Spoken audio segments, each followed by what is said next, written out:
Hello. Hello, hi sir. क्या हाल चाल? बस बढ़िया सर, आपके क्या हाल है सर? बस बहुत बढ़िया।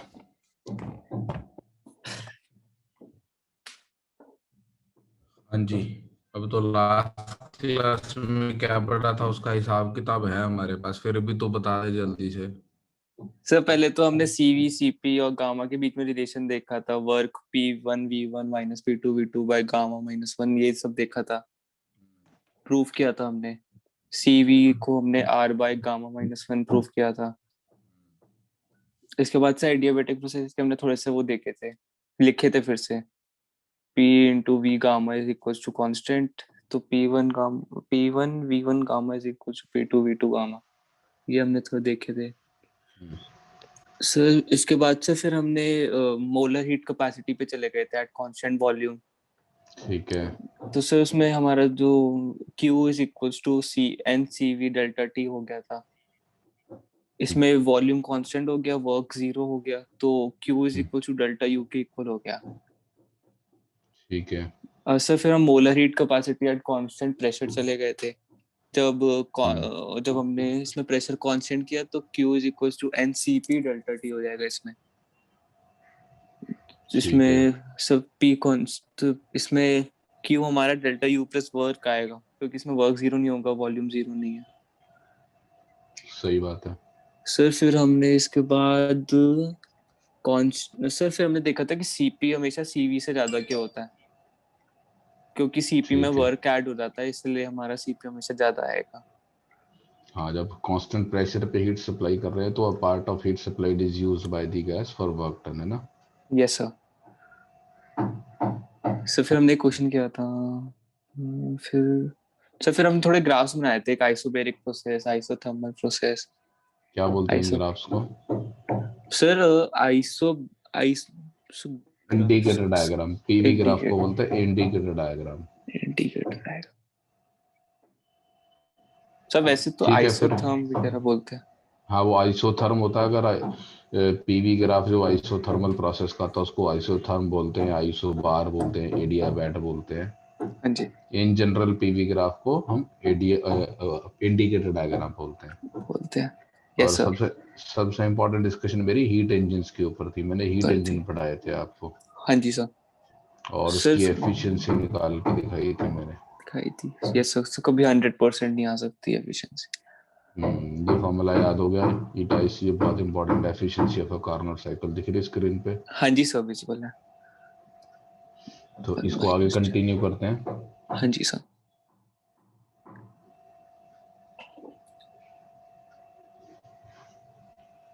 हमारे पास एक और डिवाइस होता है जिसको हम बोलते हैं हीट पंप।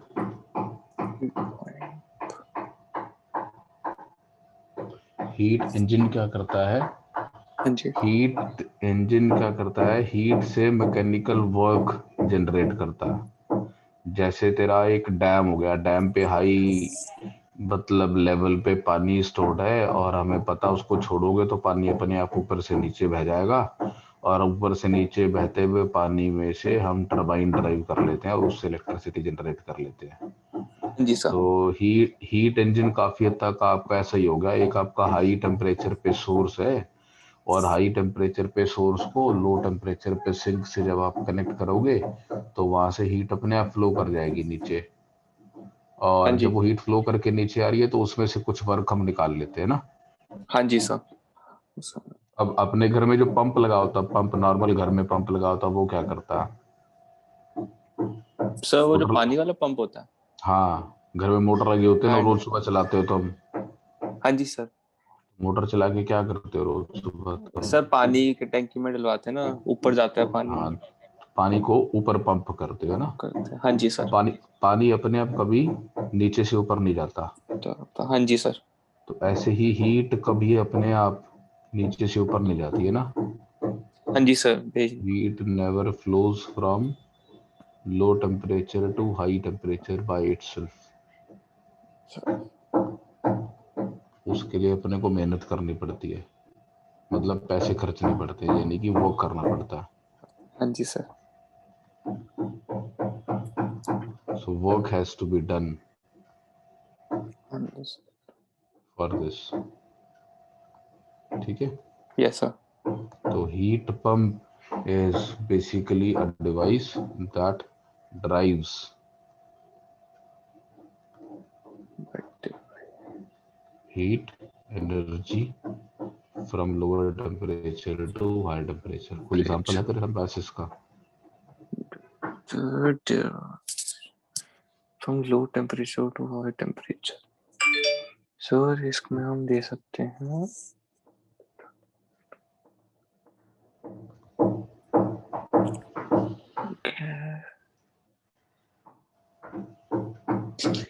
लो टेम्परेचर ऐसा। आपके घर में रेफ्रिजरेटर लगा हुआ है? अच्छा गीजर। रेफ्रिजरेटर अच्छा एयर रेफ्रिजरेटर। कंडीशनर। हाँ जी एयर कंडीशनर क्या करता है? एयर कंडीशनर सर बाहर से हवा खींचता है फिर ठंडी करके भेजता है। तो वो आपके कमरे को ठंडा रखता है ना। हाँ जी सर। तो एयर कंडीशनर क्या करता है? रूम के अंदर लो टेम्परेचर मेंटेन करके रखता है। हाँ जी सर। और बाहर गर्मी होती है और एयर कंडीशनर रूम से हीट को बाहर ले जाता है ना। हाँ जी सर। तो क्या कर रहा है? हीट पंप कर रहा है, वो लो टेम्परेचर से हाई टेम्परेचर पे लेके जा रहा है। रेफ्रिजरेटर क्या कर रहा है? आपका फ्रीजिंग कंपार्टमेंट के अंदर लो टेम्परेचर मेंटेन करता है ना। हाँ जी सर। तो फ्रीजिंग कंपार्टमेंट के अंदर वो 0 डिग्री का यानी लो टेम्परेचर मेंटेन कर रहा है और बाहर का एटमॉस्फेरिक टेम्परेचर ज़्यादा है और वो फ्रीजिंग कंपार्टमेंट से हीट को बाहर ट्रांसमिट कर रहा है, तो पंप कर रहा है ना। हाँ जी सर।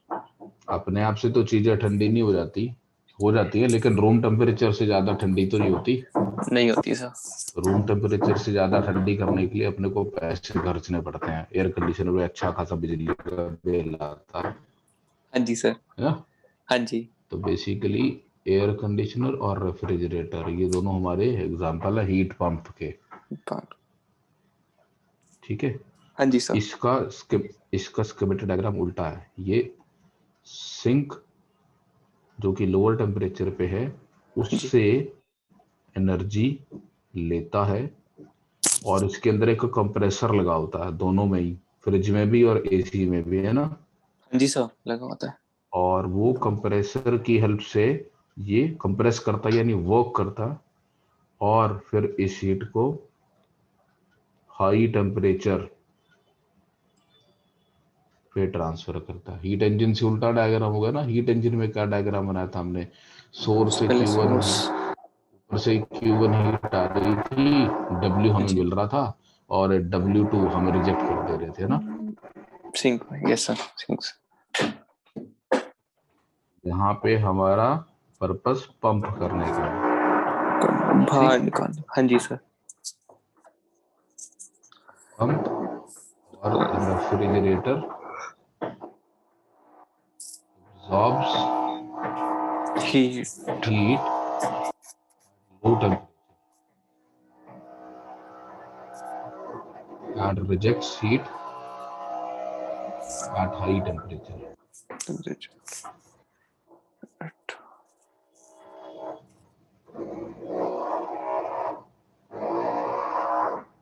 ठीक है।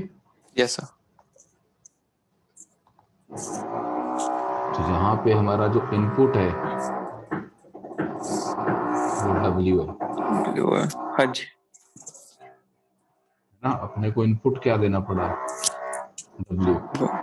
और हमारा टारगेट क्या है? मतलब सब गर्म हो। टारगेट या फिर आउटपुट क्या है? सही हाई टेम्परेचर गैस को बाहर निकाल। तेरे को किस चीज से फर्क पड़ता है, Q2 से या Q1 से? तू क्या देखना चाहेगा, Q2 ज्यादा होना चाहिए या Q1 ज्यादा होना चाहिए? What is your purpose? अगर मैं sir air Q conditioner to. की बात क्यू करूं, टू। मैं एसी की बात करूं तो एसी में तेरी डिजायर क्या है? ठंडा रखना। ठंडा। हाँ जी सर। तुझे इस बात से कोई मतलब नहीं कि वो बाहर कितनी हीट रिजेक्ट कर रहा है, तुझे किस चीज से मतलब है? अंदर कितना ठंडा कर रहा है। हाँ, तो अगर आप बात करो एयर कंडीशनर की तो आपका आउटपुट है Q2, ठीक है। हाँ एक जी। विंटर्स वाला एसी होता है जो सर्दियों में गर्म रखने के काम भी आता है। यूजली तो हम हीटर यूज करते हैं विंटर्स में, बट हाँ देयर जी। Is an air conditioner also, all weather AC बोलते हैं उसको, वो सर्दियों में आपके कमरे को गर्म रखने का काम भी करता है। उसमें जो सिंक है वो बाहर की दुनिया बन जाती है, बाहर ठंड होती है और वो अंदर से बाहर से ठंड में से गर्मी आपके कमरे में ट्रांसफर करता है, उल्टा चलता मतलब वो, ठीक है। हाँ जी सर। आई डोंट नो, इधर दिल्ली साइड में पॉपुलर नहीं है तो तूने देखा नहीं होगा, लेकिन अगर किसी तो हिल स्टेशन में कश्मीर की तरफ जाएगा तो वहां पे तेरे को होटल्स के अंदर ऐसे एयर कंडीशनर लगे हुए मिलेंगे। सर फ्रांस में देखा था। वहां पे फ्रांस में देखा था सर, उनके घर पे यही लगा हुआ था। फ्रांस, हाँ फ्रांस में बिल्कुल लगा होगा, सही कह रहा है। और मैंने ये दिल्ली में देखा है, दिल्ली हाट के अंदर एक अब्दुल कलाम म्यूजियम बना हुआ, दिल्ली हाट जो है ना वहाँ पे हाँ जी। हाँ जी। मौलाना अब्दुल कलाम का अपना जो एपीजे अब्दुल कलाम थे ना उनका वो बना हुआ है म्यूजियम, म्यूजियम, वहाँ हाँ जी। वहाँ लगे हुए हैं, या मैंने कश्मीर में होटल्स में देखे हैं, हाँ जी सर। ठीक है। तो हाँ जी। दो तरीके के आउटपुट हो सकते हैं, आउटपुट कुड बी Q2 और Q1 depending on the requirement. Sir refrigerator में भी Q2 ही होगा क्योंकि हमें भी ठंडे होने से। हाँ बिल्कुल। तो अगर हम बात कर रहे हैं रेफ्रिजरेटर की, एयर कंडीशनर भी हमारा नॉर्मली रेफ्रिजरेटर की कैटेगरी में आता है, ठंडा रखने वाला एसी। तो जो भी ठंडा रखने वाली चीज है उसको रेफ्रिजरेटर बोलते हैं, हाँ और जी। जो गर्म रखने वाली चीज है उसको हीट पंप बोलते हैं। वैसे तो दोनों ही हीट पंप हैं, लेकिन हमारी जो कॉमन लैंग्वेज है उसमें जब हमारा पर्पस, ऑब्जेक्टिव जो है हमारा हाँ जी। वो Q2 है तो रेफ्रिजरेटर बोलते हैं, और जब हमारा ऑब्जेक्टिव Q1 है, गर्म रखना हमारा ऑब्जेक्टिव है, तो उसको हीट पंप बोलते हैं, सर्दियों वाला एसी, ठीक है। हाँ जी सर। तो इसमें हम ज्यादा तो मैं कार्नोट साइकिल में एफिशिएंसी निकालते थे। हाँ जी। इसमें एफिशिएंसी को मेजर करेंगे कितना आउटपुट मिला अपॉन कितना इनपुट, है ना। हाँ जी सर। और इसमें Q1 बाय डब्ल्यू, Q1/W, हाँ जी। और W तेरा ऑब्वियसली Q2 प्लस W तो Q1 के बराबर होगा ही ना एनर्जी कंजर्वेशन से। हाँ जी। हाँ जी सर होगा। तो ये Q2 bye Q1 minus Q2, और ये Q1 bye Q1 minus Q2, है ना। हाँ जी सर होगा। Work Q1 now this value can be greater than 1, इसको एफिशिएंसी नहीं बोलते हम, इसको कोफिशिएंट ऑफ परफॉर्मेंस बोलते हैं। क्या बोलते हैं? Coefficient of performance. COP, coefficient of performance. Performance. इसको बीटा से रिप्रेजेंट किया जाता, हाँ जी। दोनों ही केसेस में बीटा बोलते हैं, बस उसमें बीटा Q2 बाय डब्ल्यू होता है, इसमें बीटा Q1 बाय डब्ल्यू होता है।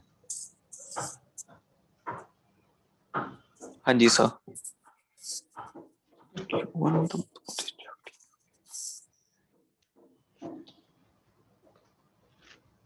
Q1 minus Q2 to negative। क्या बोल रहा? तो कुछ नहीं सर। तो मैं देख रहा था फ्रैक्शन 1 से कभी कम आ सकता है, ये देख रहा था। छोटा तो आ ही सकता है, बड़ा आने में दिक्कत है, बड़ा भी आ सकता है ये। और एफिशिएंसी जनरली तब हम बोलते हैं जब हमने जितना इनपुट दिया उसमें से कुछ हमें आउटपुट मिल रहा है, या ऐसा नहीं है कि डब्ल्यू का कुछ हिस्सा हमारा आउटपुट और बाकी लॉस हो रहा है। एफिशिएंसी को तब हम डिफाइन कर पाते हैं जब हमें 100 रुपये मिले और उसमें से हम 80 रुपये यूजफुल जगह पर खर्च कर पाए। यहाँ पे ऐसा नहीं है ना। यहाँ जो मेरा हाँ जी। आउटपुट है वो डब्ल्यू पे डिपेंडेंट तो है, लेकिन वो ये नहीं है कि it is a fraction of W, इसलिए मैं हाँ इसको जी सर। एफिशिएंसी की तरह डिफाइन नहीं कर सकता, ठीक। Yes sir. सर तो हम इसकी एफिशिएंसी हम निकाल नहीं सकते वैसे। नहीं, एफिशिएंसी डिफाइन ही नहीं कर सकते ना, बिकॉज एफिशिएंसी जो टेक्निकली एफिशिएंसी होती है उसका मतलब होता है कि आपके पास बहुत सारा सामान आया और ये इनपुट है, और इस इनपुट का कुछ हिस्सा आपका यूजफुल है और कुछ वेस्ट हो गया। हाँ यहाँ जी पे सर। W सारा यूज हो रहा है, यहाँ पे जो हमारा इनपुट है वो W है, बट वो W सारा यूज हो रहा है, ऐसा नहीं है कि W का कुछ हिस्सा वेस्ट हो गया। हाँ जी। अच्छा। बस ये है कि, है ना। हाँ जी सर, पूरा यूज हो रहा है। हाँ, यहाँ पे हमारे पास सिंक में से Q2 फ्लो जनरेट करने के लिए अपने को W देना पड़ता है ताकि हमें Q1 मिल जाए। लो टेम्परेचर से Q2 लेके हाई टेम्परेचर पे Q1 ट्रांसफर करते हैं। तो W तो मेरा सारा यूज हो रहा है, मतलब इसका ये नहीं कि 100% एफिशिएंसी है। बात ये है कि यार इतना वर्क करके अल्टीमेटली इफेक्टिवली कितने हीट ट्रांसफर आप जनरेट कर पा रहे हो ना। हाँ जी तो सर। आप परफॉर्मेंस कैसे मेजर करोगे कि कितना हीट ट्रांसफर आपका इंजन जनरेट कर पा रहा है, सॉरी पंप जनरेट कर पा रहा है बाय यूजिंग दिस W। हाँ जी सर। इसलिए बीटा आपका Q2 बाय W या फिर Q1 बाय W होता है, depending on the requirement. Refrigerator में ये और हीट पंप में ये। ठीक। हाँ जी सर। फर्दर हमने प्रूव किया था कि अगर हम कार्नोट साइकिल यूज करते हैं, कार्नोट साइकिल में हमने प्रूव किया था कि Q2 बाई Q1 हाँ जी। T2 बाई T1 के बराबर आता है, जिससे हमने एफिशिएंसी ड्राइव की थी। हाँ जी सर।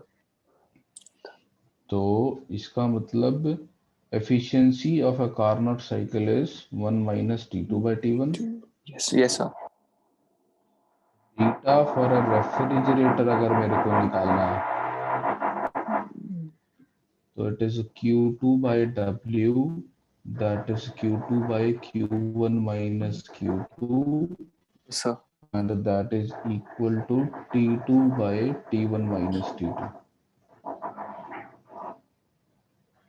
Q2 T2 के प्रोपोर्शनल है, Q1 T1 के प्रोपोर्शनल है ना। हाँ जी सर। आ जाएगा ना ये। हाँ जी सर आएगा। और अगर मैं beta for a heat pump लिखूंगा तो वो था Q1 by W and that will be T1 over T1 minus T2। T2। ठीक। Yes sir. क्वेश्चन है,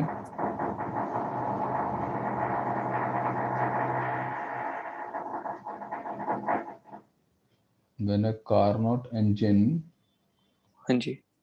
is used as, when a Carnot cycle is used as a heat engine, the efficiency obtained is 40%। ठीक है। हाँ जी sir. The same engine is used as a heat pump, heat refrigerator.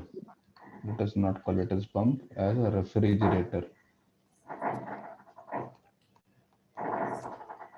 What must be its coefficient of performance?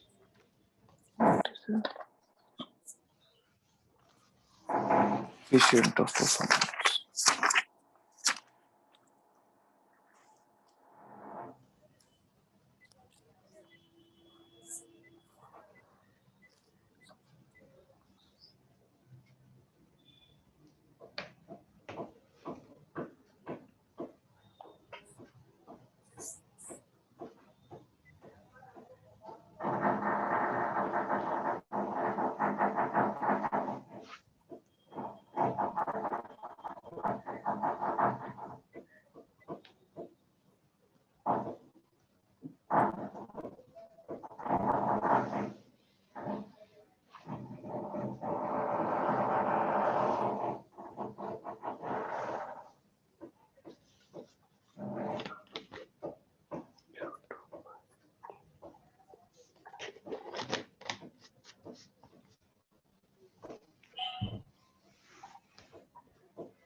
Physics की तैयारी शुरू कर दी कि नहीं करी? सर कल से शुरू कर रहा हूँ। आज इक्विलिब्रियम बस केमिस्ट्री का खत्म कर दूंगा तो कल से। सर फिजिक्स और फिजिकल और इनऑर्गेनिक तो कर लिया, बस ऑर्गेनिक उस दिन करूंगा एक दिन पहले केमिस्ट्री की। यानी में बहुत कुछ याद करना पड़ेगा। सर बहुत कुछ सर, वो कोर्स ही नहीं कंप्लीट हुआ, मैं इतनी जल्दी कैसे लर्न कर लूंगा सारा फिजिक्स, उसका भी केमिस्ट्री का भी ना। नहीं सर, सर ऑर्गेनिक में हमारा ऑर्गेनिक केमिस्ट्री खत्म हो गया, अब हाइड्रोकार्बन शुरू होगा। काफी कुछ है उसमें पढ़ने के बाद। हाँ जी सर। तो जोर शोर से क्लासेस चल रही होंगी तेरी हैं? सर रोज ही होती है केमिस्ट्री की सर, 1.5 घंटे की। और तेरी हम तो फिर भी खींच के ले गए ऑलमोस्ट। हाँ जी सर। Almost there. खत्म हो गया सभी तो पहला पेपर फिजिक्स ही है। हीट ट्रांसफर पढ़ना है अपने को, कंडक्शन और रेडिएशन पढ़ना है अपने को, पढ़ना है। हाँ जी। और वेव्स पढ़ना है। तो कंडक्शन और रेडिएशन तो मैं आज कोशिश करूंगा, कंडक्शन तो कराई हाँ जी सर। वैसे वेव्स वेव्स और ऑसिलेशन टोटल 10 मार्क का आ रहा है, मेन तो उसमें ऑसिलेशन ही देंगे ज्यादा वैसे तो। टीचर पर डिपेंड करता है। हाँ जी सर। ठीक है, तो हीट कर लेते हैं पूरा, उसके बाद रिवीजन कर लेते हैं अपनी, जो तेरे डाउट्स होंगे वो प्रैक्टिस करके वो कर लियो, ज़्यादा बेहतर हाँ रहेगा। जी सर। 0.4x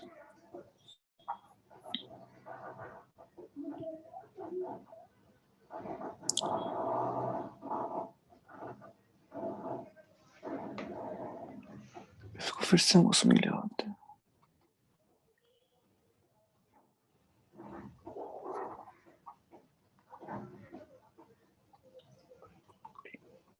बीटा हो गया 40%।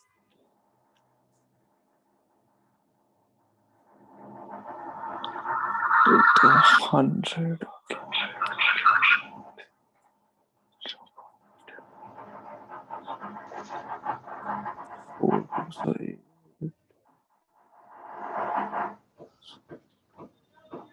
2.5।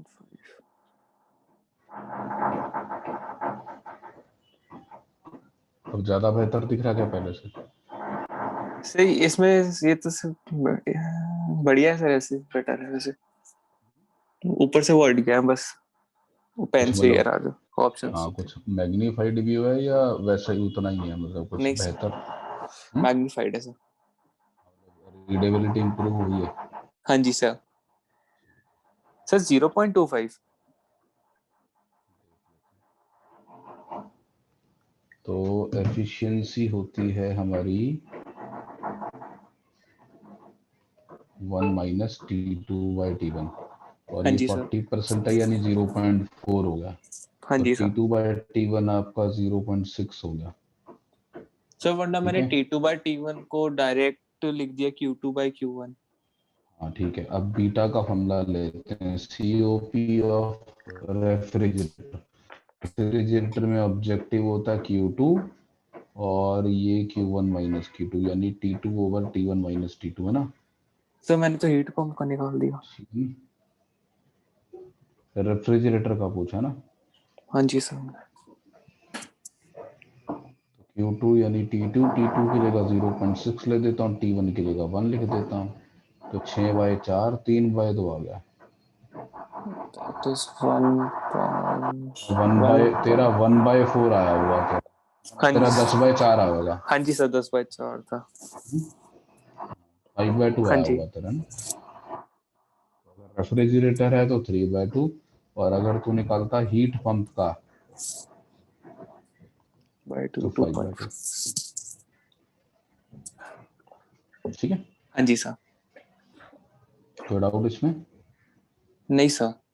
सर मैं ये पूछा था, अगर हम्म एफिशिएंसी हम कहते हैं कि रेफ्रिजरेटर की तो मतलब होती नहीं है, निकाल नहीं सकते, हम्म। तो हम इसी की एफिशिएंसी उसमें क्यों यूज कर रहे हैं?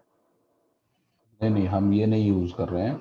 हम ये कह रहे हैं कि अगर हमारे पास ये सोर्स था T1 टेम्परेचर पे, ये हमारे पास इंजन था, और ये मेरे पास सिंक था T2 टेम्परेचर पे अगर ये इंजन सीधा चल रहा था तो ये इधर से हीट लेता था Q1, यहाँ से W दे देता था और यहाँ से Q2, और जी मेरे को एफिशिएंसी देखने को मिलती थी 60%। तो इस इंफॉर्मेशन से मेरे को ये पता चला कि मेरे सोर्स और सिंक के टेम्परेचर क्या हैं जिस रेंज में ये इंजन काम कर रहा है। अच्छा। ठीक है। हाँ जी सर। और अब मैंने इसको उल्टा चला दिया। जब इसी चीज को मैंने उल्टा चला दिया तो ये हीट पंप का काम करने लग गया। हाँ जी सर। अब ये Q2 लेगा, W उसको देगा और Q1 ऊपर रिजेक्ट करेगा। अब इसकी COP कितना आएगा? तो अब मैं वो वाली एफिशिएंसी की वैल्यू नहीं यूज कर रहा हूँ, मैं बस वहां से ये टेम्परेचर रेंज निकाल के यूज कर रहा हूँ। COP का फॉर्मूला तो मेरे पास अलग है ना। हाँ जी। रेफ्रिजरेटर के लिए T2/T1 माइनस T2 है ना। हाँ जी यहाँ सर। से मैंने T2 और T1 की रेशो निकाल के यहाँ पे प्लग इन की है बस, है ना। हाँ जी सर। मैंने वो एफिशिएंसी नहीं यहाँ पर पुट की है। ठीक है। Yes sir. कुछ गलत हो गया, T2 था, सर T2 60% ले 0.6 गया। था, एफिशिएंसी 40% दी हुई थी, है ना? हाँ जी। तो ये 60% था।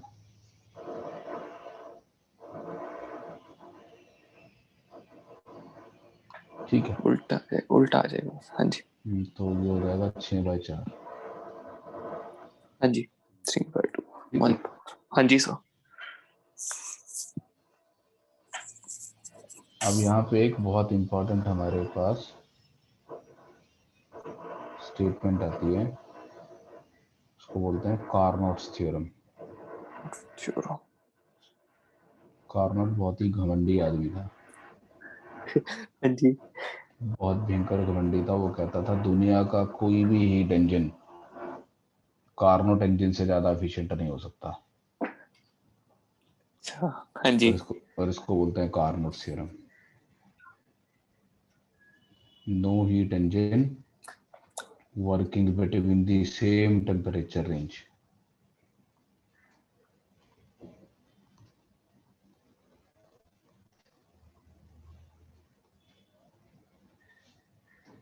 can have efficiency more than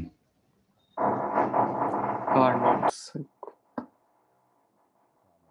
या कार्नोट साइकिल। ठीक है। जी सर।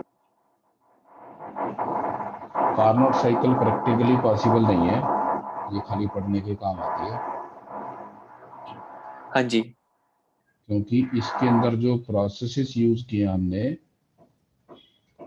वो 2 एडियाबेटिक प्रोसेस हैं हाँ जी। और 2 आइसोथर्मल प्रोसेस हैं। जो अगर अपने को रियल लाइफ में किसी प्रोसेस को एडियाबेटिक करवाना है हाँ जी। तो आपको बहुत फास्ट करना पड़ेगा वो प्रोसेस, क्योंकि हीट ना स्लोली ट्रेवल करती है। तो अगर आप सडन प्रोसेस कर दोगे तो हीट को ना दीवारों से ट्रेवल करने का टाइम मिलेगा सिलेंडर की, और आप एडियाबेटिक कंप्रेशन या एडियाबेटिक एक्सपेंशन कर सकते हो। हाँ ठीक जी है। सर। ठीक है सर। और 2 प्रोसेस इसने आइसोथर्मल चूज किए थे। आइसोथर्मल का मतलब आप टेम्परेचर फिक्स रखना चाहते हो, तो टेम्परेचर फिक्स तभी रखोगे जब जितनी हीट जनरेट हुई वो सारी दीवारों से ट्रेवल करके बाहर चली जाए, ताकि हाँ जी टेम्परेचर सर। बढ़े ना, और उसमें टाइम लगता। तो आपको प्रोसेस को बहुत स्लो करवाना पड़ता है ताकि वो टेम्परेचर ना बदले। तेज करवाओगे तो टेम्परेचर बदल जाएगा। हाँ जी। चेंज तो करवाएंगे दो तो आइडिया में। प्रोसेस बहुत फास्ट है, 2 प्रोसेस बहुत फास्ट चाहिए इसका मतलब, और 2 प्रोसेस बहुत स्लो चाहिए। ओ जी। हाँ जी।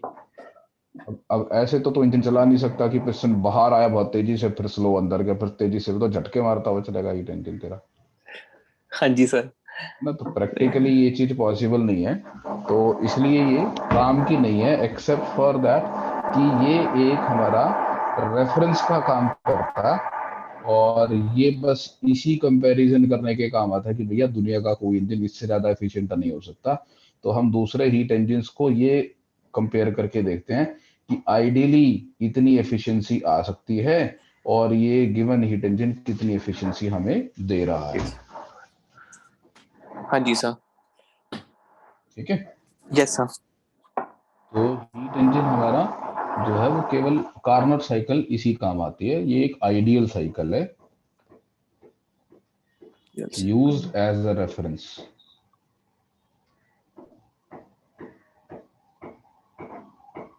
ठीक है, हाँ जी सर। तो बेसिकली ये हमें ये बताती है मैक्सिमम अटेनेबल एफिशिएंसी कितनी है।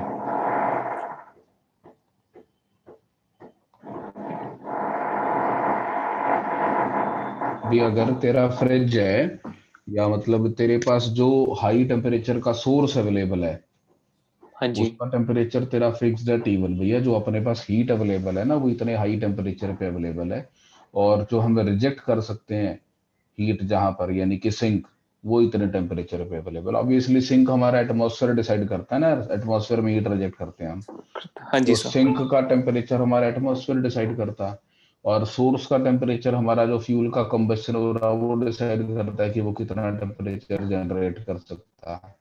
हाँ जी। तो एक टेम्परेचर रेंज अगर आपने फिक्स कर ली तो उस टेम्परेचर रेंज की मैक्सिमम पॉसिबल एफिशिएंसी इतनी आती है, ये हमें पता चल जाता है। तो अब हम कंपेयर करके देख सकते हैं कि यार हमारे जो इंजन है वो उसके कितनी क्लोज है। हाँ जी ठीक सर। है, कोई डाउट यहाँ तक? नहीं सर, अभी तक तो नहीं है सर।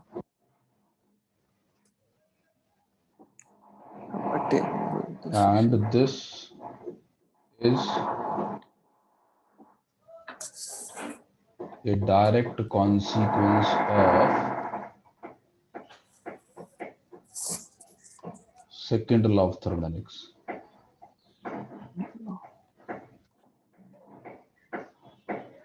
सुना तूने सेकंड लॉ ऑफ थर्मोडायनेमिक्स? हाँ जी सर, सुना तो था। क्या होता है? Second law of thermodynamics sir, ये अच्छा वो था ना ये sir, concept of entropy.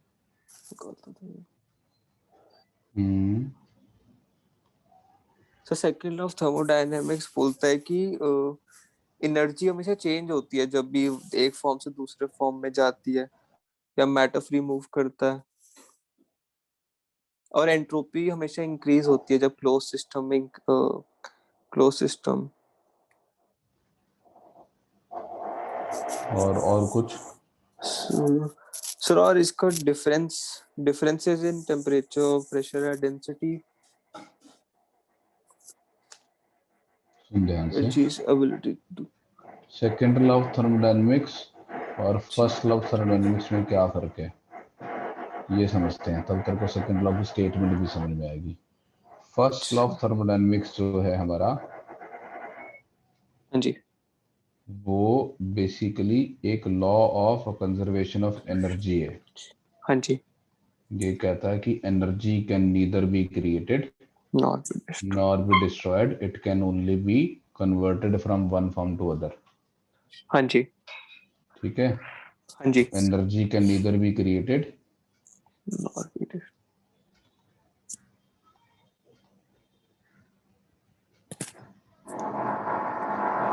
it can be converted from.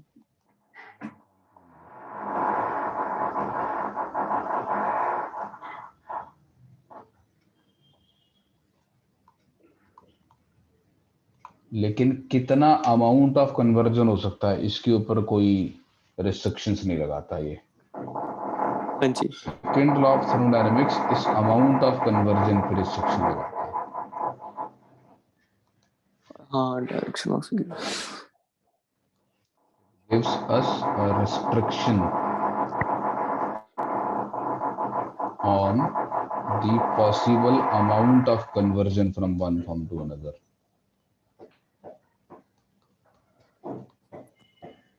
इसका कोई हमारे पास प्रूफ नहीं है एक्सेप्ट दैट कि ऐसा होता नहीं है बस। ठीक है, हाँ जी sir. it gives us a restriction of the possible amount of conversion from one form to other। और इसका लॉजिक क्या है या इसकी रीजनिंग क्या है, तो इसकी रीजनिंग ये है कि जो हीट एनर्जी है हाँ जी। can never travel by itself from lower temperature to higher temperature. Heat can never travel by itself from low temperature. low temperature to higher temperature. तो प्रैक्टिकल सी बात है कि ऐसा ही होता है, हीट अपने आप से कभी भी पानी ऊपर से नीचे गिरेगा, कभी भी नीचे से ऊपर नहीं जाएगा, उसको धक्का मारना पड़ेगा। हाँ जी सर। ऐसे ही हीट एनर्जी हॉट बॉडी से लो बॉडी की तरफ अपने आप ट्रेवल कर जाएगी, कभी लो बॉडी से हॉट बॉडी की तरफ ट्रेवल नहीं करेगी। हाँ जी सर।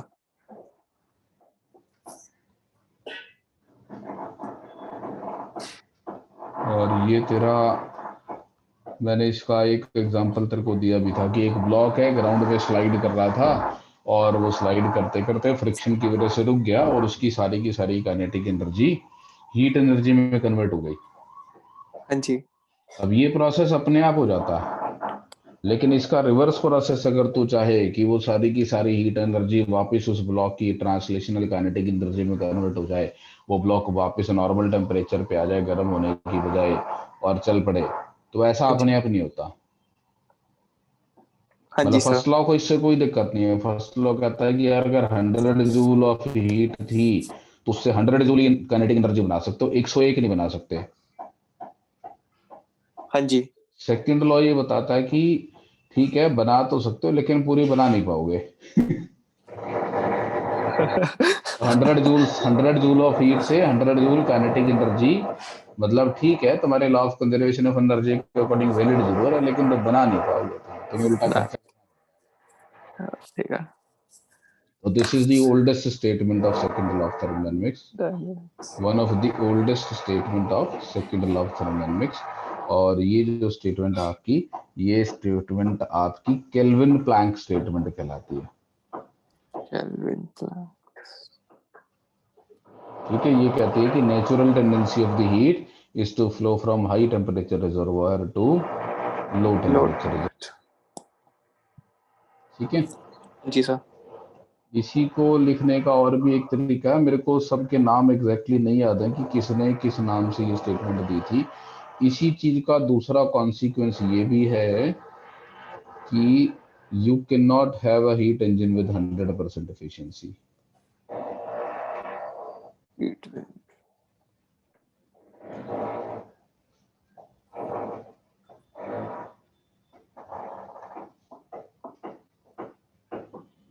सर इलेक्ट्रिक इंजन में हम 100% एफिशिएंसी ला सकते हैं? इलेक्ट्रिक इंजन क्या मतलब कुछ अलग है क्या वो? तो वही करता है बस इलेक्ट्रिक को मैकेनिकल में। इलेक्ट्रिकल एनर्जी को मैकेनिकल एनर्जी में कन्वर्ट करता है ना। हाँ जी सर।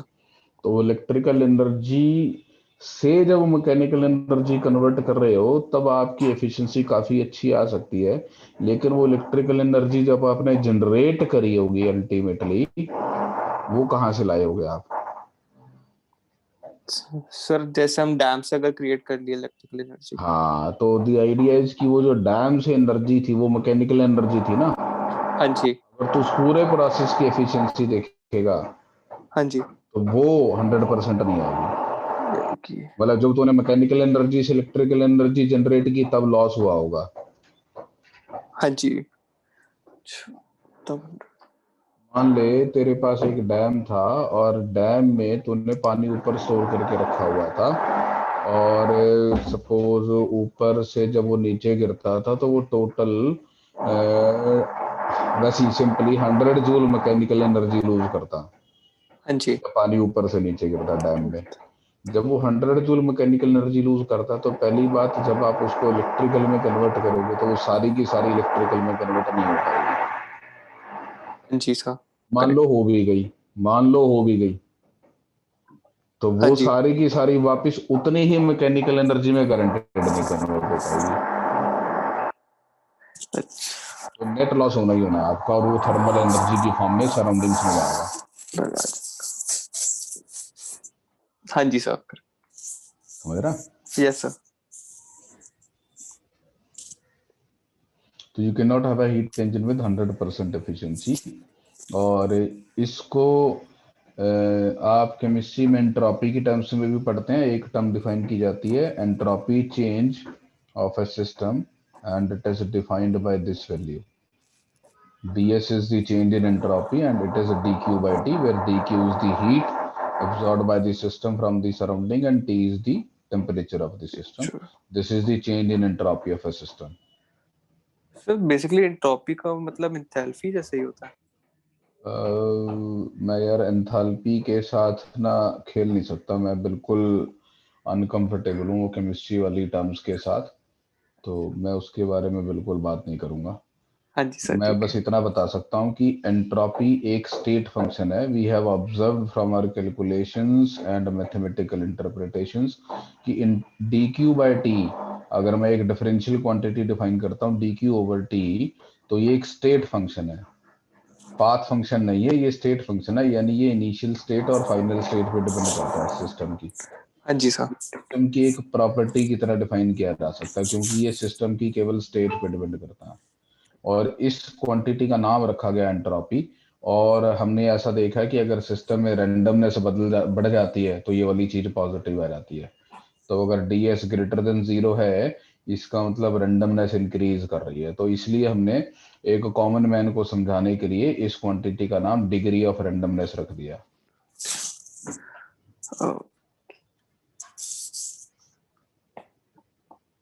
ठीक है।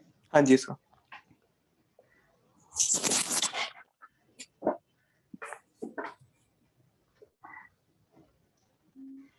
क्लियर है। हाँ जी सर। अब हम कार्नोट थ्योरम को जस्टिफाई कर सकते हैं, प्रूव कर सकते हैं basis the second law of thermodynamics. सही, कैसे? एफिशिएंसी वाला पार्ट कि उससे ज्यादा एफिशिएंसी नहीं हो सकती किसी चीज की।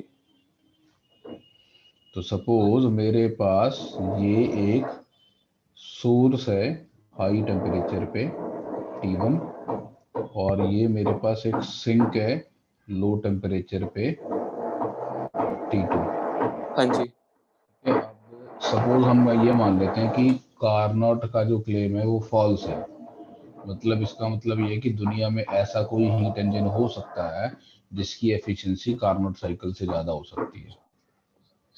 हाँ जी। ठीक है। और इसका मतलब ये है कि अगर मैं एक हीट इंजन बनाऊं हाँ जी। जो कि Q1 हीट लेता है, Q2 रिजेक्ट करता है हाँ जी। और W आउटपुट देता है। ठीक है। यस और सर। एक मेरे पास दूसरा हीट इंजन है जो कि इससे ज्यादा वर्क आउटपुट दे सकता है। दे सकता दूसरा इंजन है जो कि ज्यादा आउटपुट दे सकता। W prime is greater than W। ठीक है, ऐसा मैंने मान लिया फॉर द सेम हाँ जी। Source and sink. ठीक है। Yes sir. तो अब हम ये सोचते हैं कि अगर इन दोनों को साथ में लगा दें और दूसरे वाले बगल वाले हीट इंजन को हीट पंप की तरह ट्रीट कर लें, उल्टा चला दें। अब हाँ जी। पहले वाला हीट इंजन क्या करेगा, ये मेरा सोर्स से हीट लेगा Q1, सिंक यस सर। को हीट रिजेक्ट करेगा Q2, और W हमें आउटपुट देगा। इस W को दूसरे वाले इंजन जिसको मैंने पंप की तरह चला दिया, हाँ जी। जिसको मैंने पंप की तरह चला दिया उसको दे देता हूँ। अब मुझे ये बता कि वो तो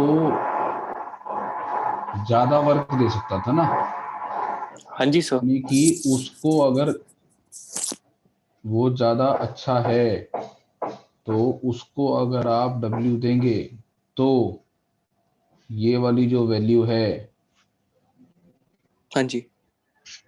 ज्यादा नहीं।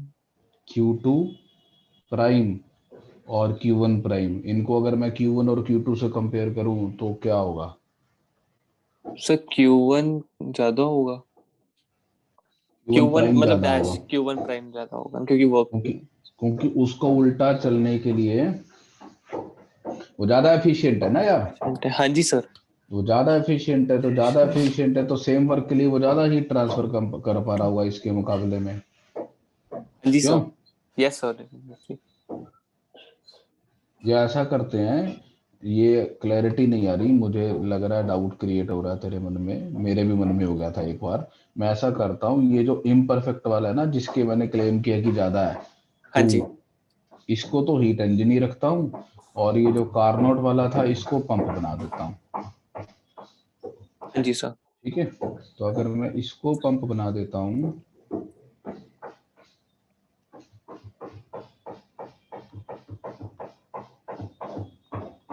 तो ये जो ओरिजिनल था, जो दूसरा अदर इंजन था, मोर एफिशिएंट वाला ना, हाँ जी।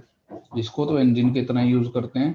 तो ये कहता है मैं Q1 लूंगा और Q2 क्यूट। रिजेक्ट करूंगा, और W प्राइम दे दूंगा मैं, जो कि इससे ज्यादा है। और अब ये वाला जो इंजन है, इसको मैंने पंप बना दिया। हाँ जी। तो अब ये पंप जो है, अगर इसको W मिलता वापस, तो ये क्यूट। Q2 लेके Q1 ट्रांसफर करता। हाँ जी सर, अब करता। इसको तो ज्यादा मिलने लग गया वर्क, हाँ, तो क्यूट प्राइम तो ये ज्यादा ट्रांसफर कर देगा। कर देगा सर। Cute prime. तो अब देख, हमारा तो कोई खर्चा हुआ नहीं, जितना इसने वर्क दिया था मैंने इसको दे दिया। हाँ जी सर। और एंड रिजल्ट क्या है, यहाँ से जो इधर हीट ट्रांसफर हुई है वो कम हुई है, और यहाँ से जो इधर वापस गई है वो ज्यादा हुई है। Yes sir. तो एंड रिजल्ट क्या मिल गया, लो टेम्परेचर से हीट हाई टेम्परेचर पे पहुंच गई बिना खर्चा किए, which is not possible according to the second law of thermodynamics. Yes sir. ठीक है, हाँ जी sir. so possible. maximum possible efficiency is this.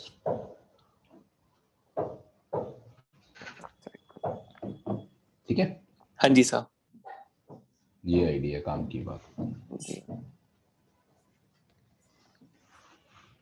ठीक है जी, चले हाँ आगे। जी sir. Yes sir. So that completes with this chapter of thermodynamics. और अब हमारा इसमें एक चैप्टर बच गया है, बेसिकली एक टॉपिक बच गया, कंडक्शन और रेडिएशन। एनसीईआरटी के अकॉर्डिंग हमारा एक चैप्टर है, उस चैप्टर का नाम है थर्मल प्रॉपर्टीज ऑफ मैटर। हाँ जी। उस चैप्टर के अंदर हमारा थर्मल प्रॉपर्टीज ऑफ मैटर में कैलोरीमीटर ही आता है, जो हम ऑलरेडी पढ़ चुके हैं, यस सर। और थर्मल एक्सपेंशन आता है, जो हम पढ़ चुके हैं, हाँ जी सर। जिसमें हमने वो coefficient of linear expansion, cubical expansion पढ़े थे। और यस सर। उसमें उसी चैप्टर के अंदर एक टॉपिक आता है हीट ट्रांसफर, ये करना। Which is about conduction and radiation, ये पढ़ेंगे हम। ठीक है, हाँ जी सर। चलते हैं नेक्स्ट पेज पे चलते हैं। हाँ जी सर, ये पीडीएफ तो बन जाती होगी इसमें? पेज वाइज बनती है इसमें यार, मतलब हर पेज का अलग अलग प्रिंट निकालना पड़ता है। तो ओए। मैं तेरे को ये फाइल भेज दूंगा, तू ये वाला सॉफ्टवेयर डाउनलोड कर लियो, सिंपल जर्नल। ठीक है सर, ये कर लूंगा। ठीक है, हाँ जी ये सर। वाला सॉफ्टवेयर डाउनलोड कर लियो, मैं इसकी फाइल भेज दूंगा तेरे को। मेरे हिसाब से वो फाइल एज इट इज खुल जानी चाहिए तेरे उसमें। और बहुत लो मेमोरी की फाइल बनती है, पीडीएफ हैवी बनती है। अच्छा। Simple journal.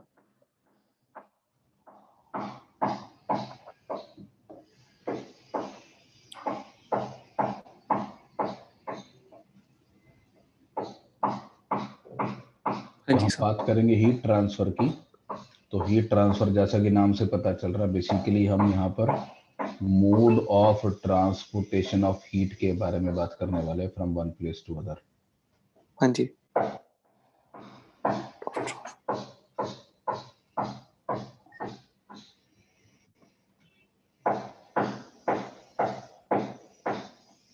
तो तीन मोड ऑफ ट्रांसपोर्ट हमारे होते हैं, कंडक्शन, हाँ जी। कन्वेक्शन और रेडिएशन।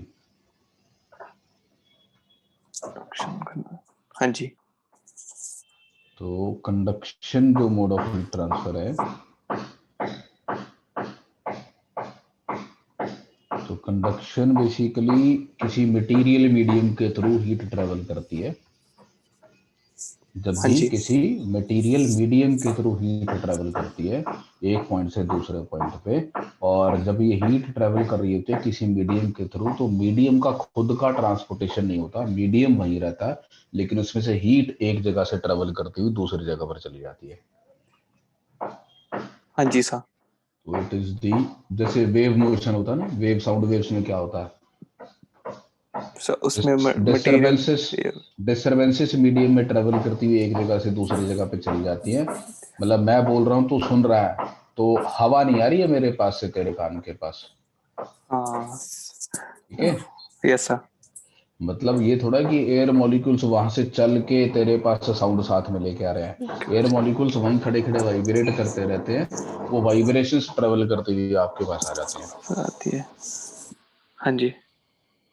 तो वेव मोशन जैसा, तो it is the mode of heat transfer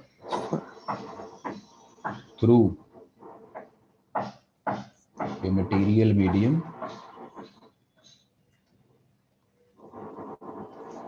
without the transfer of material itself.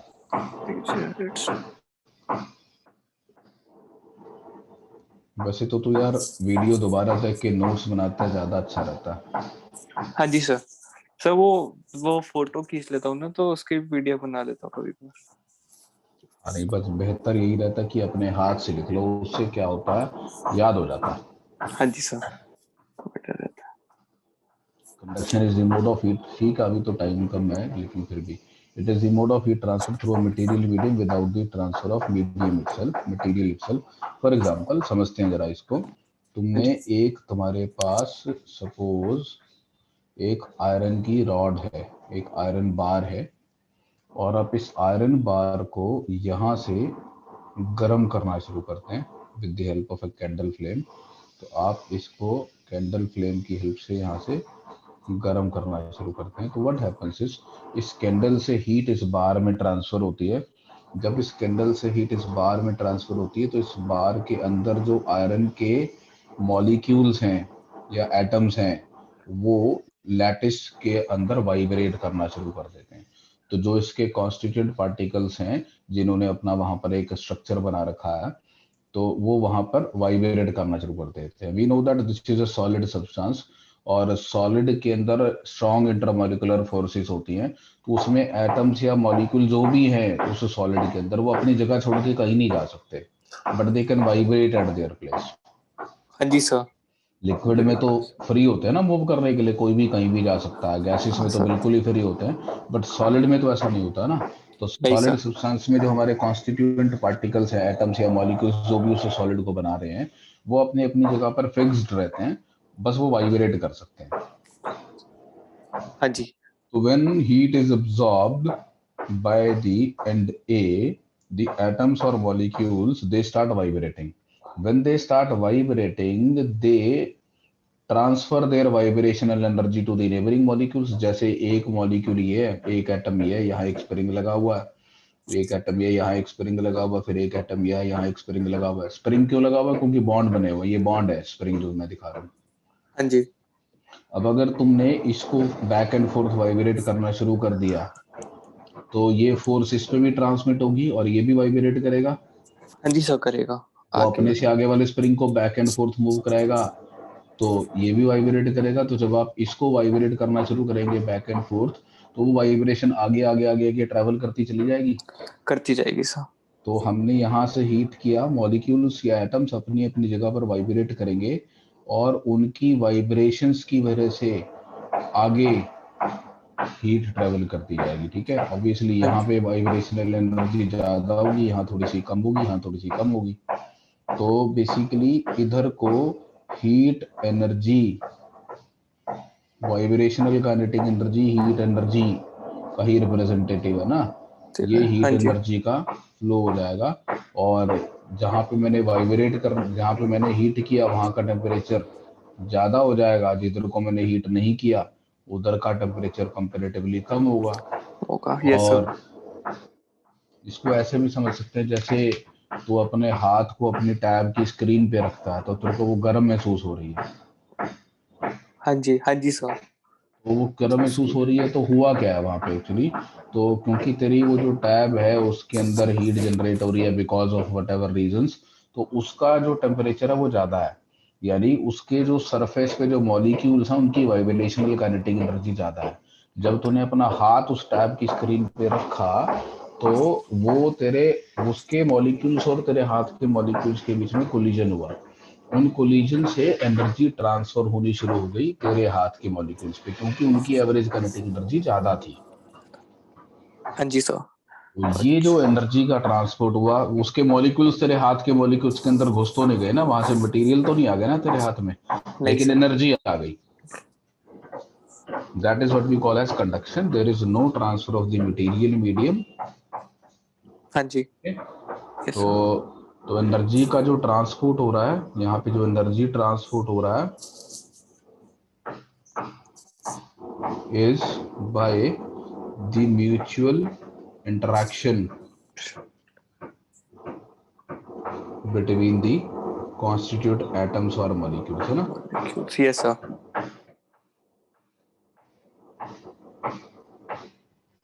इसको हम बोलते हैं कंडक्शन। अच्छा। एक दूसरा फॉर्म ऑफ हीट ट्रांसफर होता है उसको हम बोलते हैं convection.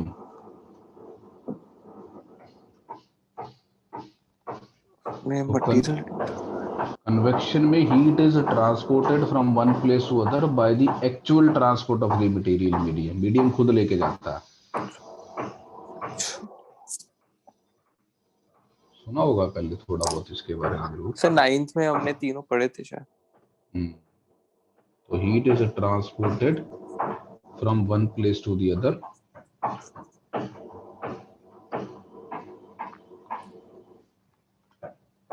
by the actual transport of the medium itself। ऐसा यूजुअली लिक्विड्स में होता है, यूजुअली लिक्विड्स और गैसेस के अंदर आपको ऐसा देखने को मिलता है, क्योंकि उसमें मतलब मीडियम ट्रांसपोर्ट हो सकता है ना एक जगह से दूसरी जगह, सॉलिड में तो मूव ही नहीं कर सकते, मीडियम पार्टिकल अपनी जगह छोड़ के दूसरी जगह नहीं जा सकते।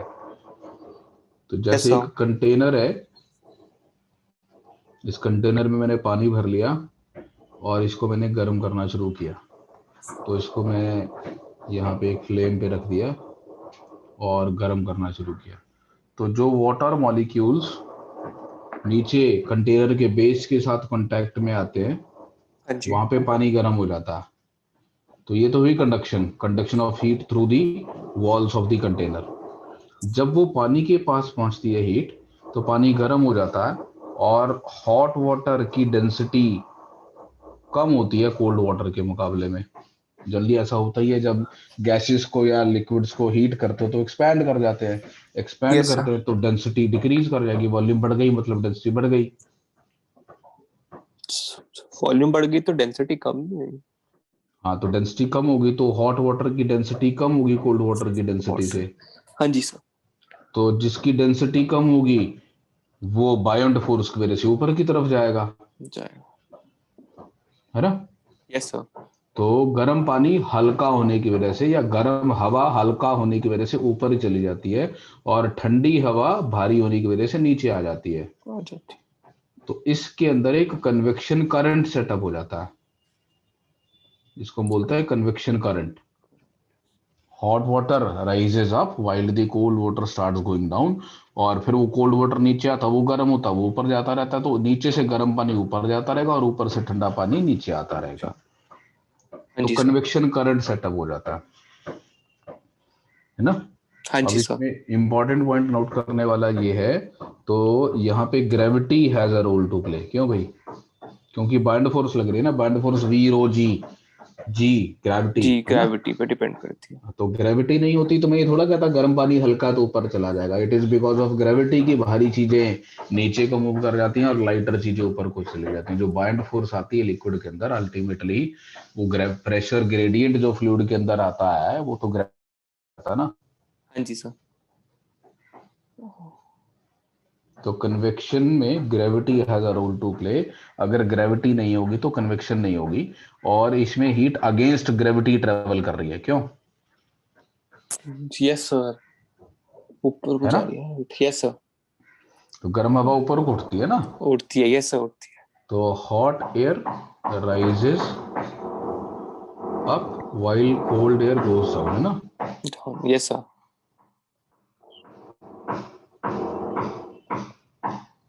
इसलिए एग्जॉस्ट फैन ऊपर को लगा होता है ना।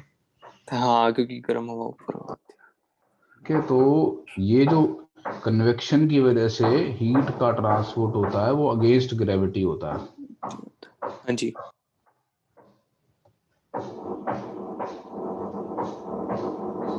ये जो कन्वेक्शन है इसको एक्चुअली हम नेचुरल कन्वेक्शन बोलते हैं। ये अपने आप हो रहा है, होता हमें नहीं करवाना पड़ रहा। ठीक है। है। हाँ जी। एक फोर्स्ड कन्वेक्शन भी होता है।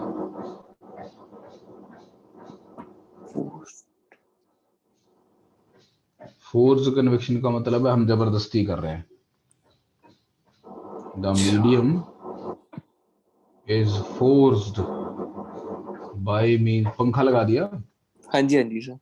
तो by means of an external agent to travel from one place to other, है ना? Yes sir. जैसे एग्जांपल देता हूँ, सर्दियों में कमरे को गर्म करने के लिए एक तो तरीका ये हो सकता है कि ये एक रूम है, हाँ जी। इस रूम के अंदर अपने को हीटिंग करनी है, तो एक तो तरीका ये है कि बस यहाँ पे एक फिलामेंट लगा के छोड़ दिया तुमने, हाँ जी। हीटिंग फिलामेंट, और ये गर्म होता जा रहा है, और एयर इसके साथ कांटेक्ट में आती है और गर्म हो जाती है, और वो ऊपर को राइज करती रहती है, और ऊपर से इधर से ठंडी एयर नीचे। ऐसे आते रहते हैं, तो इसके अराउंड एक कन्वेक्शन करंट सेटअप हो जाता है। हाँ जी। ठीक है। अच्छा, यस सर। तो तूने कभी नोटिस किया हो ये चीज, तो पता नहीं कि हाँ सर। होता है, मतलब हाँ। मैंने बहुत नोटिस किया है। जैसे मेरा जो बाथरूम के अंदर बेदिंग एरिया है ना, उसमें कर्टेन लगा हुआ है, तो जैसे एक छोटा सा चेम्बर है, हाँ जी। और इस छोटे से चेम्बर में यहाँ पे कर्टेन लगा हुआ है, हाँ जी। और जब मैं यहाँ पे अंदर बैठ के बहुत गर्म पानी से नहाता हूँ, हाँ तो जी। यहाँ से हवा ठंडी ठंडी हवा अंदर आती है कर्टेन के नीचे से, तो उसको पकड़ के रखना पड़ता, नहीं तो कर्टेन के नीचे से ठंडी हवा आती है और ठंड लगती है उल्टे, बिकॉज लगती है। आप जैसे गर्म पानी से नहाते हो तो वो स्टीम बनती है और वो ऊपर को उठती है, तो स्टीम यहाँ से बाहर निकलती है, तो गर्म हवा ऊपर को उठती है, और उधर से जो बाकी का बाथरूम वाला एरिया है वहां जो ठंडी हवा है वो अंदर को एंटर कर जाती है। हाँ जी सर, हाँ जी। तो ये हो गया नेचुरल कन्वेक्शन। फोर्स कन्वेक्शन क्या हो सकता है कि तुम यहाँ पर एक फैन लगा दो, हाँ जी। Wait. This fan is going to blow air on the filament, so that ये एयर को फोर्स कर रहा मूव करने के लिए। अगर आपने कभी देखा हो तो जो हीटर आते हैं जिसमें फैन लगा होता है उसको कन्वेक्टर बोलते हैं। हाँ जी। तो सर्दियों में जब हम हीटर खरीद के लाते हैं, तो जो कॉमन सा हीटर यूजुअली आप देखोगे उसके अंदर एक फिलामेंट लगा होगा और उसके पीछे एक फैन लगा होता है। फिलामेंट गर्म होता है और फैन हवा को कमरे में से एक तरफ से सक करके, एग्जॉस्ट फैन जैसे बिहेव करता है वो, एक तरफ से एयर को सक करके वो फिलामेंट के ऊपर ब्लो करता रहता है और वो गर्म हवा मारता रहता है, तो उसको इसलिए नाम कन्वेक्टर दिया गया है। जी यार। ठीक है। हाँ जी सर। तो ये होगी हमारी कन्वेक्शन की बात। रेडिएशन को बाद में बात करेंगे, पहले कंडक्शन को, मैथमेटिक्स पढ़ते हैं कंडक्शन का। ठीक है। हाँ जी।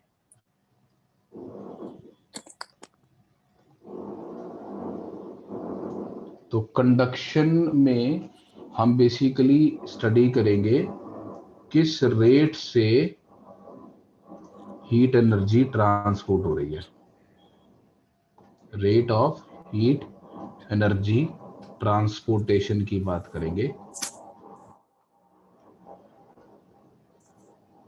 ठीक है। तो यहाँ पे मैं एक टर्म डिफाइन करूंगा, dq over dt, and this is the rate of heat flow.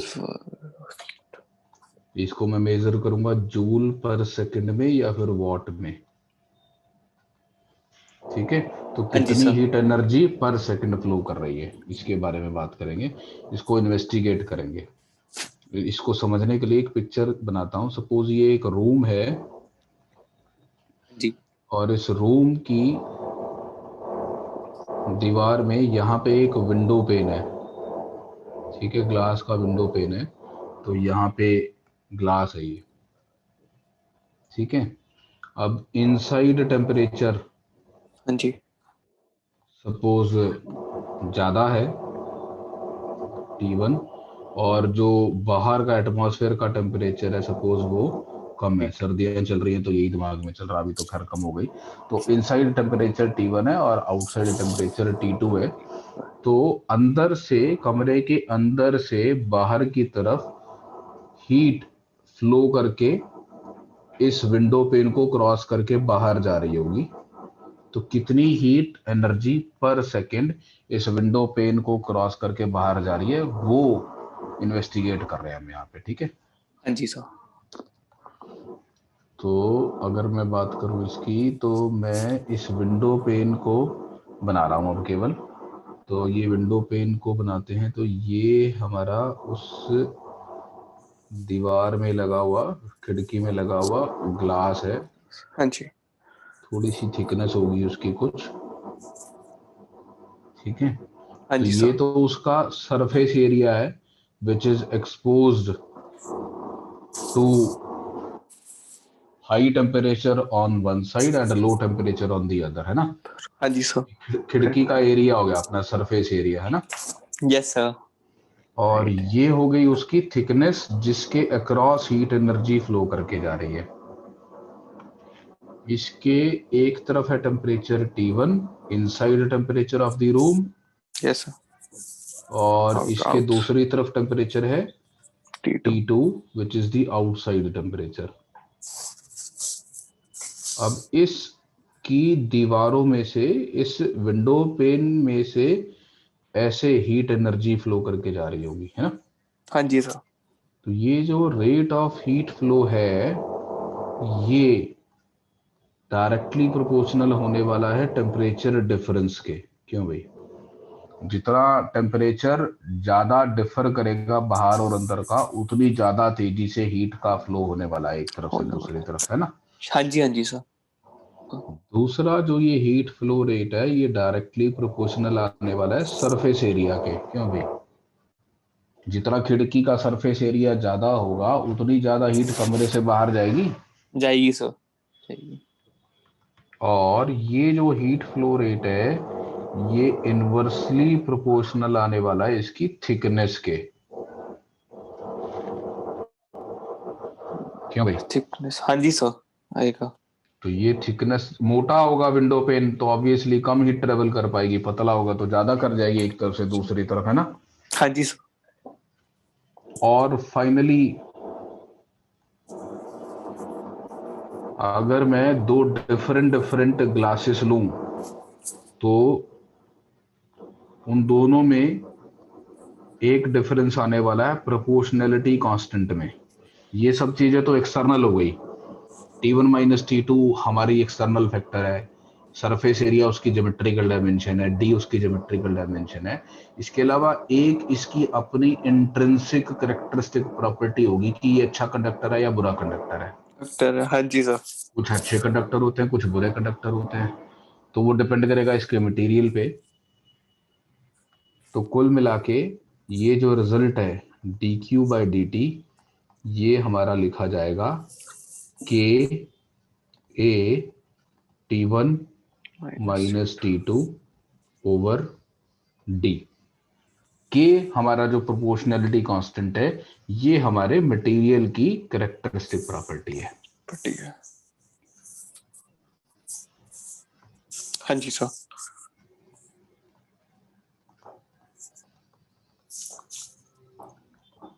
और इस कैरेक्टरिस्टिक प्रॉपर्टी को हम बोलते हैं थर्मल कंडक्टिविटी। जैसे तूने इलेक्ट्रिकल कंडक्टिविटी या इलेक्ट्रिकल रेजिस्टिविटी जैसी टर्म्स सुनी होंगी, हाँ जी, तो ये हमारी थर्मल कंडक्टिविटी है। तो जो रेट ऑफ हीट फ्लो है, मैं इसको H लिख रहा हूं, H या rate of heat flow, heat current बोल देते हैं इसको हम। हाँ जी, हीट करंट, तो हीट करंट H या dq by dt। जैसे चार्ज के रेट ऑफ फ्लो को इलेक्ट्रिक करंट बोल देते हैं, तो हीट के रेट ऑफ फ्लो को हीट करंट बोल देते हैं। इसकी value KA/D into T1 minus T2। ठीक है। हाँ जी सर।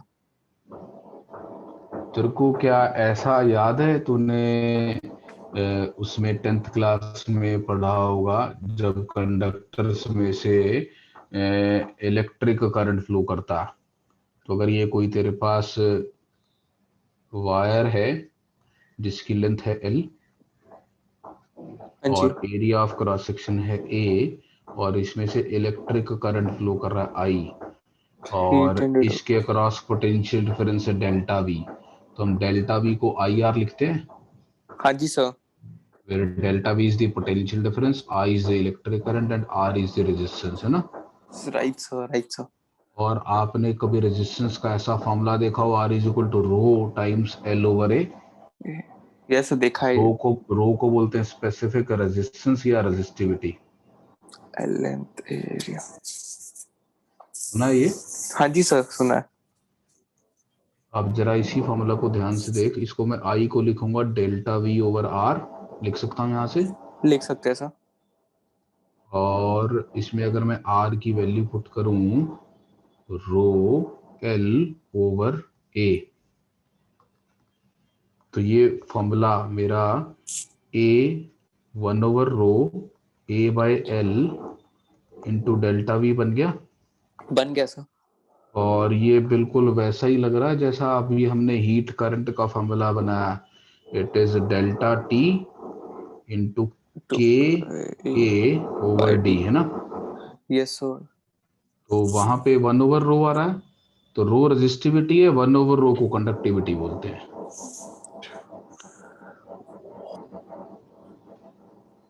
तो ये वाला फॉर्मूला जो हमारा इलेक्ट्रिकल एनालॉग है बेसिकली हीट फ्लो का, हाँ जी ठीक है।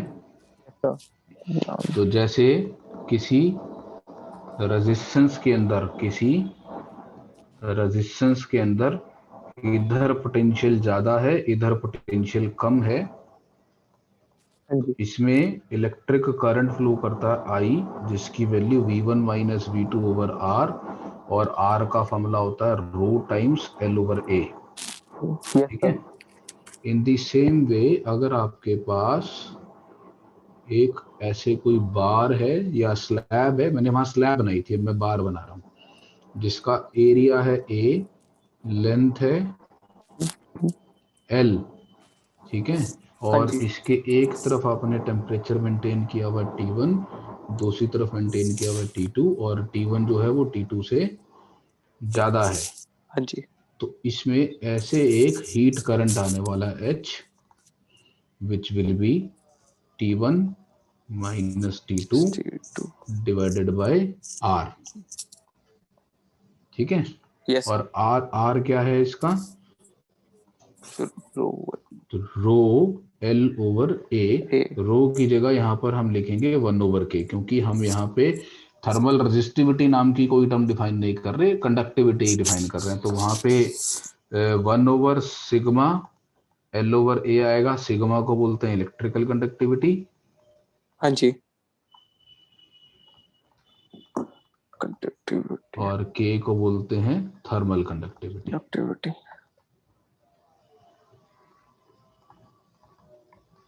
ठीक है, yes sir.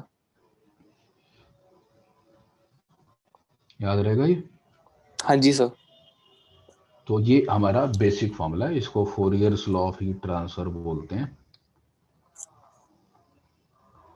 फोरियर्स law of heat conduction, जिसमें हमने क्या लिखा, dq/dt इज इक्वल टू के ए T1 minus T2 over D.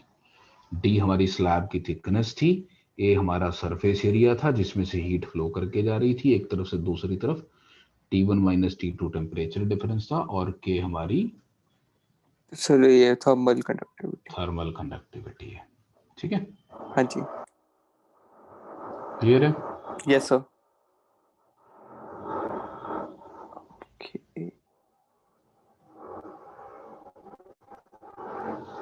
एक क्वेश्चन है, हाँ जी, अगर मेरे पास दो रेजिस्टर्स हैं सीरीज में और यहाँ का पोटेंशियल है V1, यहाँ का पोटेंशियल है V2, हाँ जी, मतलब किसी सर्किट में लगे हुए हैं और यहाँ से करंट आ रहा है और यहाँ से जा रहा है। अरे हाँ जी, तो what is the electric current, एक चीज, और what is the potential at the junction of the two resistor. इसको मैं जंक्शन बोल रहा हूँ जहां दोनों को ज्वाइन किया हुआ है। वो है।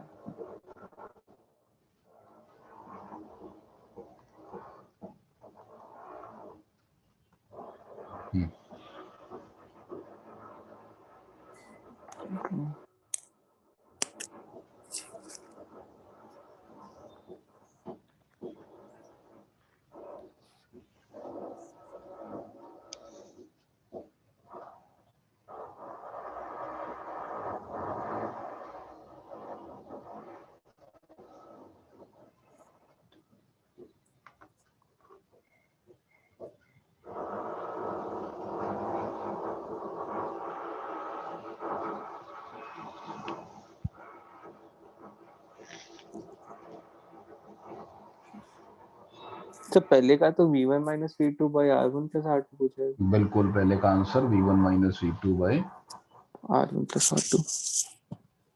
तो बेसिकली इक्विवेलेंट रेजिस्टेंस दोनों का R1 प्लस R2 होता है सीरीज में। हाँ जी, तो जो इलेक्ट्रिक करंट हो जाएगा वो total potential difference by resistance yes sir, V1 minus V2 over R1 plus R2। ठीक, बढ़िया। Yes sir. What is the potential at the junction of two resistors? चलो का रेजिस्टेंस पोटेंशियल को कुछ V मान ले, V निकालना है।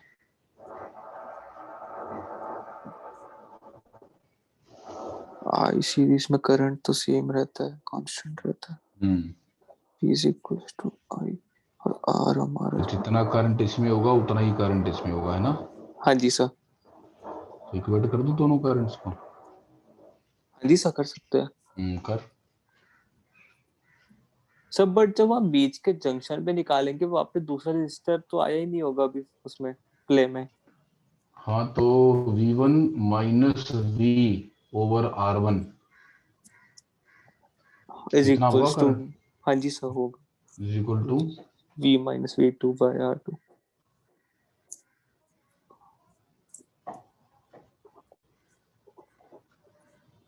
One is equal to V2 by R2, R2 V R2 is equal to R1 minus V2 1।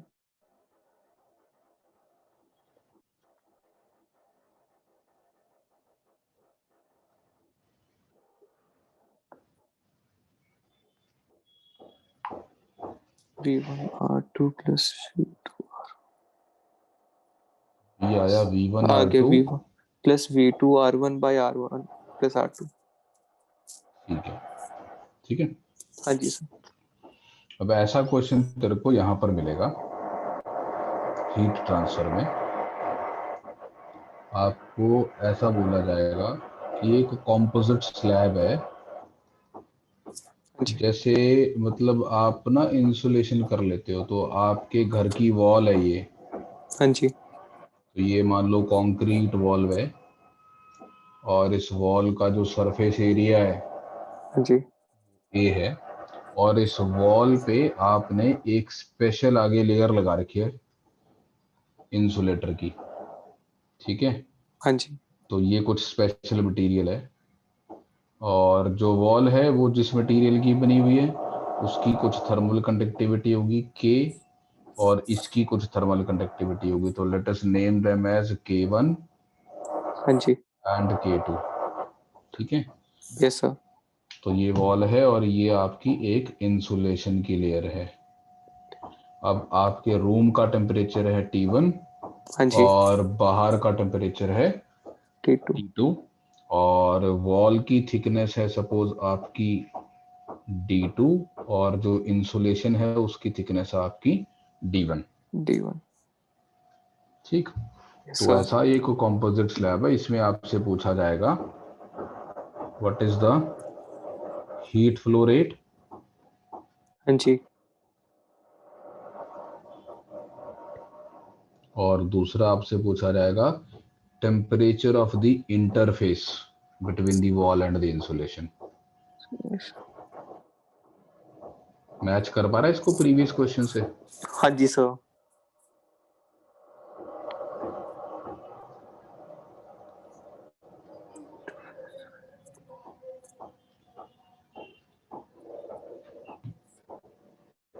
तो निकालना है ना? नहीं मैं निकालूं? नहीं नहीं, से निकाल लेना।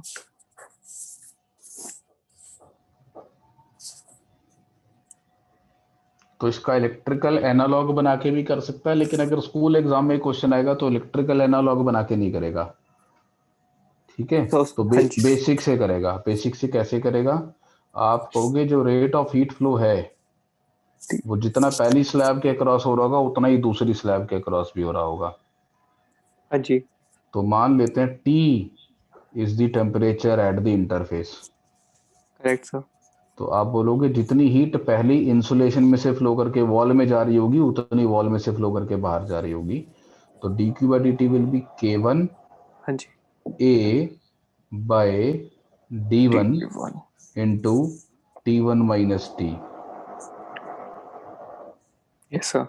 and this will also be equal to K2 A over D2 into T minus T2। T2, ठीक है। Yes sir. तो पहले आप इन दोनों को इक्वल करके T निकाल लेंगे, हाँ जी सर। तो टेम्परेचर ऑफ इंटर। ठीक है। Yes sir. यहाँ से T की वैल्यू आ जाएगी आपके पास K1 K1 by D1। T1 D2 plus K2 D1 T2। T2 over D1 plus D1 D2 D1 D2 plus D, K1 by D1 K1 D2 plus K2 D1, ये आ जाएगा। लग रहा है? हाँ जी सर, लग तो रहा है। क्रॉस मल्टीप्लाई कर दिया, ए दोनों तरफ से कैंसिल कर दिया ना। हाँ जी। हाँ जी सर। तो अब पहले ये से टी की वैल्यू किसी भी एक इक्वेशन में प्लग इन कर सकते हो। आपको रेट ऑफ हीट फ्लो निकालना था तो dQ/dt is K1A over D1 into T1 minus T, इसमें आप वैल्यू पुट कर सकते हो। K1 T1 D2।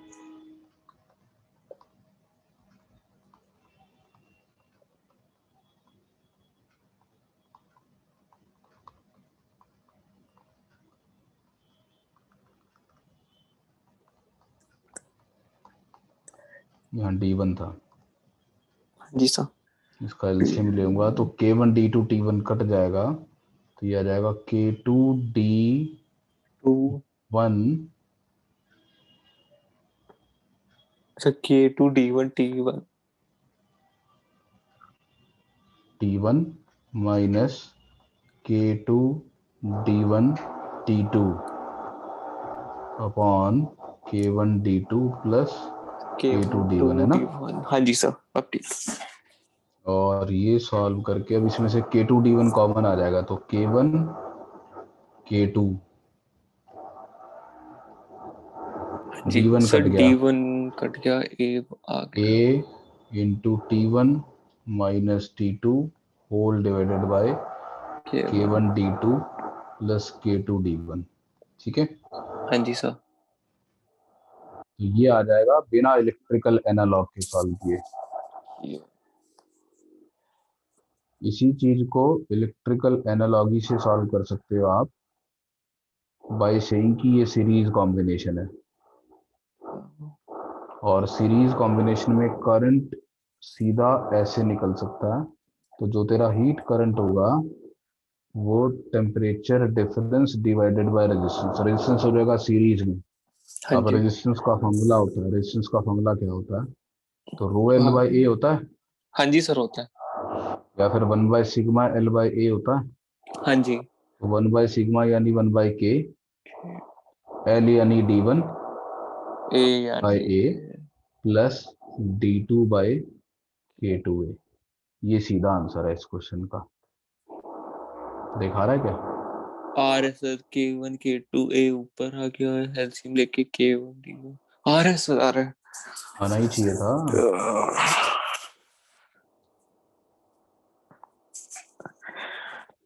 ठीक है, कैसा? अब ये डिपेंड करता है कि आपका एग्जामिनर कौन सा मेथड एक्सेप्ट करता है। तो ये डायरेक्टली मुझे नहीं उम्मीद है कि ऐसे एक्सेप्ट हो जाएगा, तो बेटर है कि आप ये वाली मेथडोलॉजी के साथ करके दिखाओ। हाँ जी तो सर। दो तरीके के क्वेश्चन यूजुअली पूछे जाते हैं आपसे। ठीक, हाँ जी सर। कोई डाउट? अभी तक तो नहीं ऐसा। एक बढ़िया सा क्वेश्चन पूछता हूँ तेरे से। हाँ जी।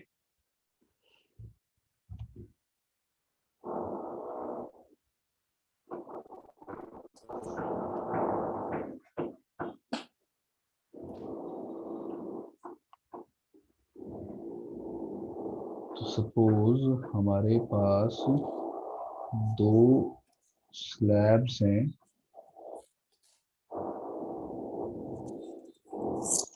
स्लैब्स, हाँ जी।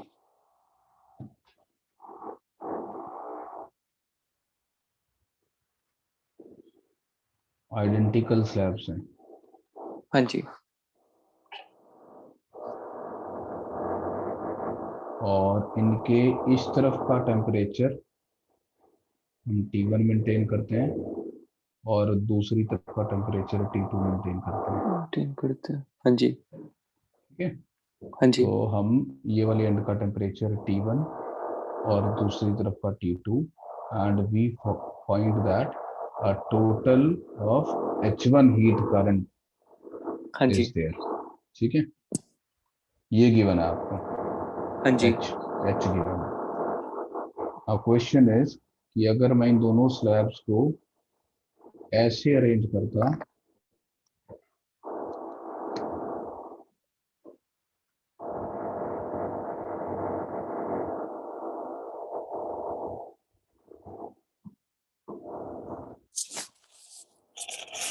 और इधर का टेम्परेचर रखता T1 और इधर का टेम्परेचर रखता T2, हाँ जी। तो हीट करंट आता H prime. Find H prime by H। Question समझ में आ गया? हाँ जी सर आया।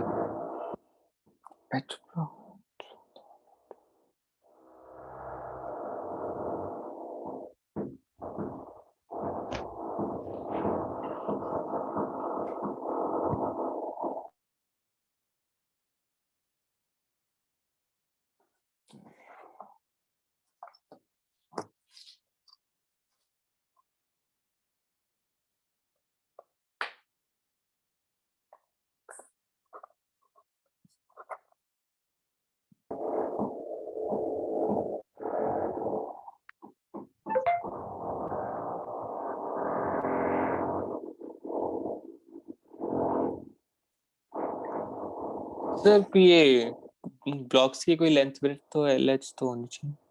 आइडेंटिकल है, ओके, एक को एक सेकंड। रेशियो में कट जाती है ना जब आइडेंटिकल वैल्यूज दी होती है, हाँ जी, हाँ जी सर, तब तो कट जाए। है ना? हाँ जी। तो वैल्यूज मान ले, कैंसिल हो जाएगा। Okay sir.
रेशियो V1 इसका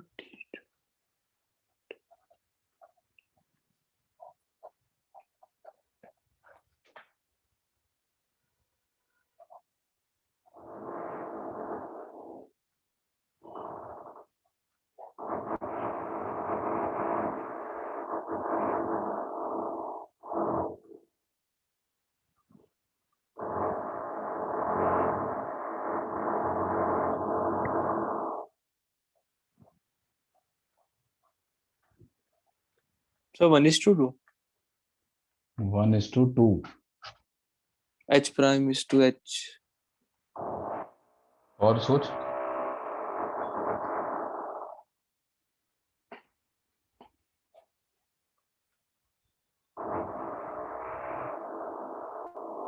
तो दोनों स्लैब्स आइडेंटिकल है। पहले तो मैं इसको इलेक्ट्रिकल एनालॉजी से करता हूँ। हाँ जी। तो अगर मैं इलेक्ट्रिकल एनालॉजी से करूँ तो पहले मेरे को दो रजिस्टर्स पैरेलल में दिखाई दे रहे हैं, करेक्ट सर। और ये V1 और ये V2। तो पहले जो करंट आएगा वो V1 माइनस V2 अपॉन, अगर R और R पैरेलल में तो इक्वलेंट कितना होता है, R/2 होता है। हाँ जी सर, होता है। तो twice of V1 minus V2 by R। Correct sir. और सेकंड में दो सीरीज में, थोड़ा पैरेलल है, मतलब सीरीज में। सीरीज में अब तो दूसरे में। सीरीज में ना सेकंड केस में। हाँ जी सर। तो R1 जो plus R2 I प्राइम आएगा वो V1 minus V2 upon R1 plus R2 2 यानी R। 2R आएगा। हाँ जी तो अगर मैं दोनों को डिवाइड करूंगा तो I प्राइम ओवर I कितना आएगा? सर, ये तो 1:1 आ गया।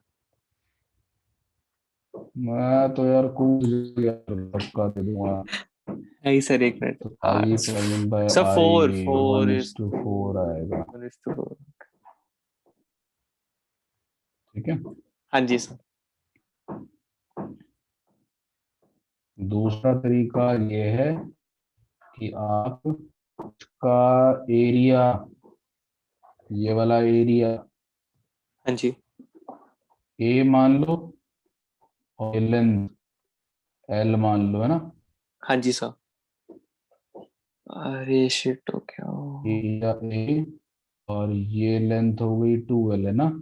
हाँ जी सर। और इसमें ये तो एरिया होगा, है ना।